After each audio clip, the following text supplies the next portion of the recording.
YCP ప్రభుత్వ హయాంలో మద్యపాన నిషేధం అంటూ భారీ ధరలకు నాసిరకం మద్యం సరఫరా చేస్తున్న వైనంపై సర్వత్రా విమర్శలు వచ్చిన సంగతి తెలిసిందే.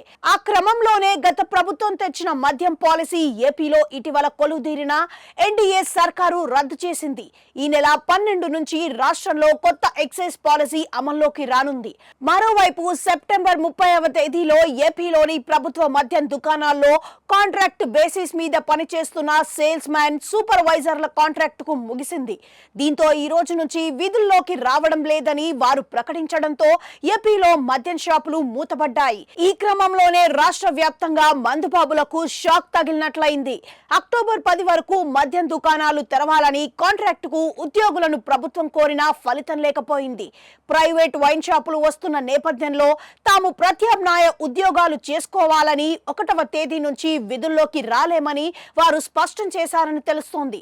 దీంతో ప్రస్తుతం ఏపీలో ఉన్న 3240 ప్రభుత్వ వైన్ షాపులు బంద్ అయ్యాయి. ఈ క్రమంలోనే చాలా మంది మందుబాబులు బార్ల ముందు బారులు తీరారు.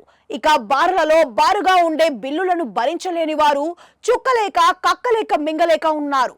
కాగా రాష్ట్ర వ్యాప్తంగా అక్టోబర్ 12వ తేదీ నుంచి నూతన మద్యం దుకాణాలు తెరుచుకోనున్నాయి. అక్టోబర్ 1వ తేదీ ఉదయం 11 గంటల నుంచి కొత్త వైన్ షాపుల దరఖాస్తులను స్వీకరిస్తున్నారు. అక్టోబర్ 11న మొత్తం 3396 వైన్ షాపులకు లాటరీ తీస్తారు.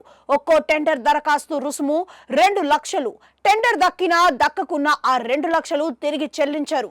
లాటరీ విధానం ద్వారా వైన్ షాపులు దక్కించుకున్న వారు లైసెన్స్ ఫీజుల కింద 50 లక్షల నుంచి 85 లక్షల వరకు చెల్లించాలి. 2 ఏళ్ల కాల పరిమితితో ప్రైవేటు వైన్ షాపులకు ప్రభుత్వం మంజూరు చేస్తోంది.